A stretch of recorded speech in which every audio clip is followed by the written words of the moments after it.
Hello दोस्तों, आज का सेशन हमारा जीएस का रहेगा। आज हम आप लोग को बताएंगे प्राचीन भारत का इतिहास। तो आज के सेशन में हम लोग कवर करेंगे प्राचीन भारत का इतिहास। यहाँ पे आप लोगों को एमसीक्यू क्वेश्चन के साथ साथ कुछ महत्वपूर्ण बिंदुओं पे हम नजर डालेंगे। तो चलिए स्टार्ट करते हैं आज की क्लास। ये रहा क्वेश्चन, मौर्य साम्राज्य के संस्थापक कौन थे? चार ऑप्शंस हैं, बिंबिसार, चंद्रगुप्त मौर्य, बिंदुसार, अशोक। में से सही ऑप्शन होगा option B, Chandragupta Maurya. Option B, ये रहा स्क्रीन पे सही answer, Chandragupta Maurya, option B. इसके बारे में कुछ जानते हैं। इसके बारे में यहाँ पे दिया हुआ है, मौर्य साम्राज्य की स्थापना चंद्रगुप्त मौर्य ने 321 ईस्वी में की थी। मौर्य साम्राज्य की स्थापना चंद्रगुप्त मौर्य ने लगभग 321 ईसा पूर्व में की थी। तो एग्जाम में आपसे ऐसे भी क्वेश्चन पूछ सकता है कि मौर्य साम्राज्य की स्थापना किसने और कब की थी। जब किसने और कब की थी पूछा जाए एग्जाम में तो आप उसका सही आंसर दे सकते हैं, 321 ईसा पूर्व। इसकी राजधानी पाटलिपुत्र थी, जो आज के पटना के पास स्थित है। नेक्स्ट, किस प्राचीन ग्रंथ में सप्त सिंधु का उल्लेख है? किस प्राचीन ग्रंथ में सप्त सिंधु का उल्लेख है? यहाँ पे चार ऑप्शंस हैं, सामवेद, यजुर्वेद, ऋग्वेद, अथर्ववेद। इन चारों में सही ऑप्शन होगा ऑप्शन सी, ऋग्वेद। ऋग्वेद जो है सबसे प्राचीन ग्रंथ भी है और यहाँ पे सप्त सिंधु का भी उल्लेख मिलता है। ऑप्शन सी सही आंसर होगा। ये रहा स्क्रीन पे सही आंसर। तो अब हम जानेंगे ऋग्वेद की रचना कब की गई थी। ऋग्वेद की रचना 1500 से 1000 ईसा पूर्व के बीच रचा गया था। इसमें 1028 सूक्त और 10 मंडलों में विभाजित किया गया था। तो एग्जाम में कभी कभी ये पूछा हुआ क्वेश्चन है, ऐसे एग्जाम में इस टाइप से क्वेश्चन आपसे पूछ सकता है कि सबसे प्राचीन ग्रंथ ऋग्वेद में कितने मंडल हैं? तो 10 मंडल और 1028 सूक्त। तो ये नंबरिंग भी आपसे पूछ सकता है, तो इसे ध्यान में रखेंगे आप। ऋग्वेद में कुल मंत्रों की संख्या है 10,600, जो देवताओं की स्तुति के लिए रचे गए थे। मतलब देवताओं को आह्वान करने के लिए 10,600 मंत्र हैं। तो एग्जाम में आपसे मंत्र के बारे में भी पूछ सकता है कि ऋग्वेद के में मंत्र कितने हैं? तो 10,600। एक और इम्पोर्टेंट पॉइंट, यूनेस्को ने यूनेस्को को विश्व मानव धरोहर के रूप में मान्यता दी है। ये बहुत ही इम्पोर्टेंट है, इसलिए मैंने इसे डबल स्टार दिया है। तो यूनेस्को ने ऋग्वेद को विश्व मानव धरोहर के रूप में मान्यता दी है, याद रखें। नेक्स्ट, किस वेद को सबसे प्राचीन वेद माना जाता है? यहाँ पे चार ऑप्शन है, यजुर्वेद, सामवेद, ऋग्वेद और अथर्ववेद। इसका सही आंसर होगा, जैसा कि हमने पहले भी डिस्कस किया अभी, ऋग्वेद। ये रहा स्क्रीन पे सही आंसर, ऋग्वेद। किस शासक ने बौद्ध धर्म को भारत से बाहर फैलाया? चार ऑप्शन है, कनिष्क, हर्षवर्धन, अशोक, समुद्रगुप्त। इन चार ऑप्शंस में सही ऑप्शन होगा ऑप्शन सी, अशोक। ये रहा स्क्रीन पे सही आंसर। अशोक के बारे में जानते हैं, आइए। अशोक मौर्य वंश के तीसरे सम्राट थे। अशोक मौर्य मौर्य वंश के तीसरे सम्राट। वे चंद्रगुप्त मौर्य के पोते और बिंदुसार के पुत्र थे। तो बिंदुसार के ये पुत्र थे जो चंद्रगुप्त मौर्य के बेटे थे। नेक्स्ट, सिंधु घाटी सभ्यता मुख्य रूप से किस आधुनिक देश में स्थित थी? तो वो है पाकिस्तान। Option A, Pakistan. ये रहा स्क्रीन पे सही आंसर। किस प्राचीन भारतीय ग्रंथ में योग की विधियों का वर्णन है? चार ऑप्शन है, योग सूत्र, उपनिषद, भगवत गीता, अष्टाध्यायी।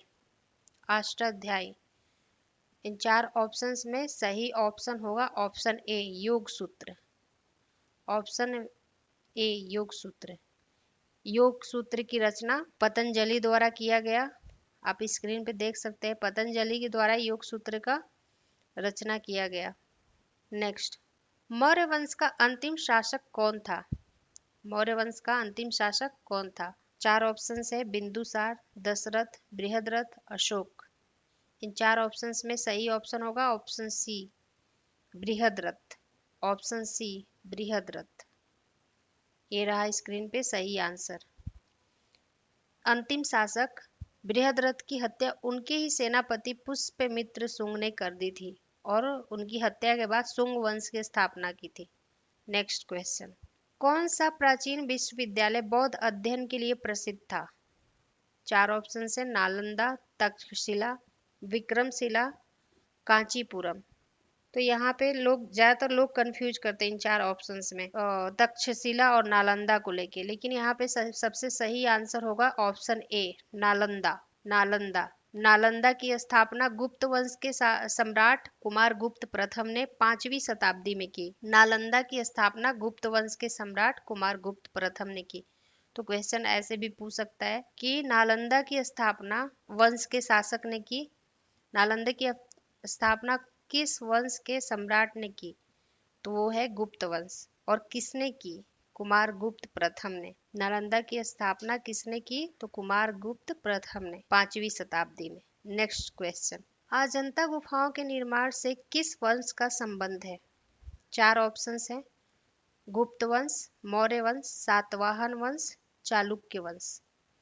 इन चार ऑप्शंस में सही ऑप्शन होगा ऑप्शन सी, सातवाहन वंश। सातवाहन वंश, ये रहा स्क्रीन पे सही आंसर, सातवाहन वंश। सातवाहन वंश की स्थापना सिमुक द्वारा किया गया। ये सिमुक शासक थे जिन्होंने सातवाहन वंश की स्थापना की थी। और प्रारंभ में इसकी राजधानी जो थी प्रतिष्ठान थी, जो आज के महाराष्ट्र में है। बाद में अमरावती भी एक प्रमुख केंद्र बना। आप स्क्रीन पे देख सकते हैं सातवाहन वंश की स्थापना सिमुक ने की थी। नेक्स्ट क्वेश्चन, गुप्त वंश की स्थापना किसने की?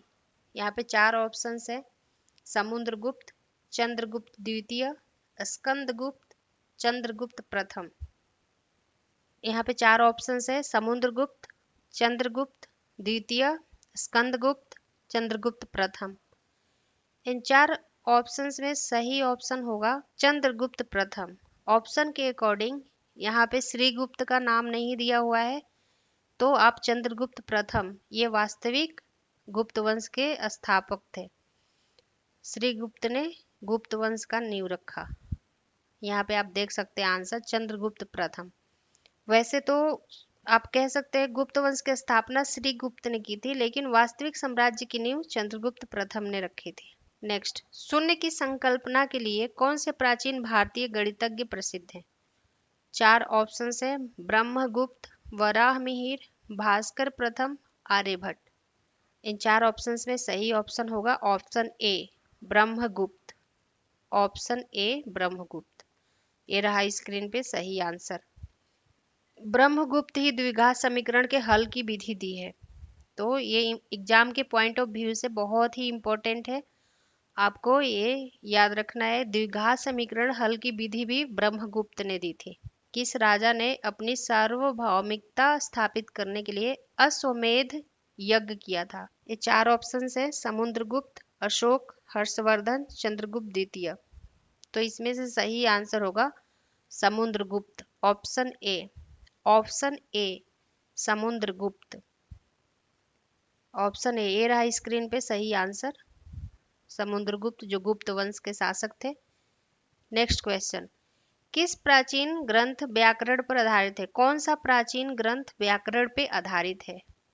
यहाँ पे चार ऑप्शंस हैं, रामायण, अर्थशास्त्र, महाभारत, अष्टाध्यायी। अष्टाध्यायी। इन चार ऑप्शंस में सही आंसर होगा option D, Ashtadhyayi. Option D, Ashtadhyayi. Next question, Sindhu घाटी सभ्यता के विकास में कौन सी नदी प्रमुख थी? चार ऑप्शंस है, सिंधु, यमुना, गंगा, सरस्वती। तो यहाँ पे ऑप्शंस में ही आंसर है, क्वेश्चन से ही आंसर है।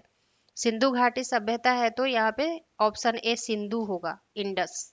ये रहा स्क्रीन पे सही आंसर, इंडस। अब हम जानेंगे कि सिंधु नदी कहाँ से निकलती है। सिंधु नदी का उद्गम तिब्बत के मानसरोवर क्षेत्र में स्थित सेंगे खबब नामक जलधारा से होता है। सेंगे खबब, याद रखिए, सेंगे खबब जलधारा तिब्बत के मानसरोवर से निकलती है। जिस जलधारा से निकलती है उसका नाम है सेंगे खबब। नेक्स्ट क्वेश्चन, हर्षवर्धन के शासन काल में भारत आए चीनी यात्री का नाम क्या था? 4 ऑप्शन है, ये बहुत ही इम्पोर्टेंट क्वेश्चन है, ध्यान रहे। हर्षवर्धन के शासन काल में भारत आए चीनी यात्री का नाम क्या था? 4 ऑप्शन है, Ibn Battuta, Fahien, Marco Polo, वेनसोंग। तो हर्षवर्धन के शासन काल में जो आए थे इन 4 ऑप्शंस में सही ऑप्शन होगा ऑप्शन डी, वेनसोंग। ये रहा स्क्रीन पे सही आंसर, ऑप्शन डी, वेनसोंग। आइए जानते हैं कि ये कब आए और कितने साल यहाँ पे रहे, भारत में कितने साल तक रहे।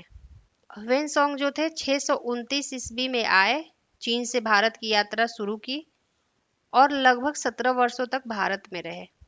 नेक्स्ट क्वेश्चन, किस प्राचीन भारतीय ग्रंथ में राजनीति अर्थशास्त्र का वर्णन है? 4 ऑप्शन है, महाभारत, रामायण, अर्थशास्त्र, मनुस्मृति। जो प्राचीन ग्रंथ था उसमें राजनीति और शास्त्र का वर्णन है। इसमें से सही ऑप्शन होगा ऑप्शन सी, अर्थशास्त्र। ये रहा स्क्रीन पे सही आंसर। अर्थशास्त्र की रचना चाणक्य ने की थी। इनका मौर्य वंश की स्थापना में महत्वपूर्ण योगदान था। इन्हें चंद्रगुप्त मौर्य की गुरु भी आप कह सकते हैं। ये अन्य 2 नामों से भी जाने जाते हैं, स्क्रीन पे आप देख सकते हैं।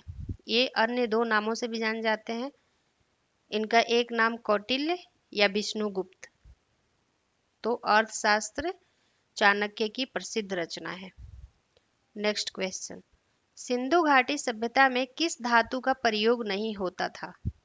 4 ऑप्शन है, तांबा, कांस्य, लोहा, सोना।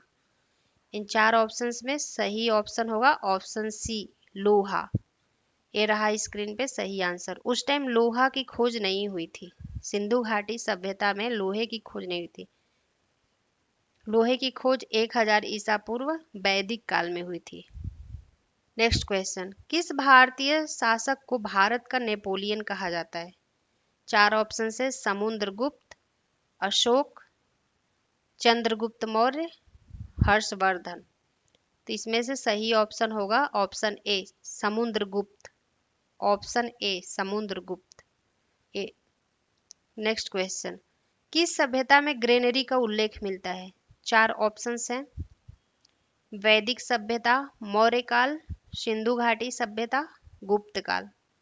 तो सही आंसर होगा ऑप्शन सी, सिंधु घाटी सभ्यता, इंडस वैली सिविलाइजेशन। ये रहा स्क्रीन पे सही आंसर।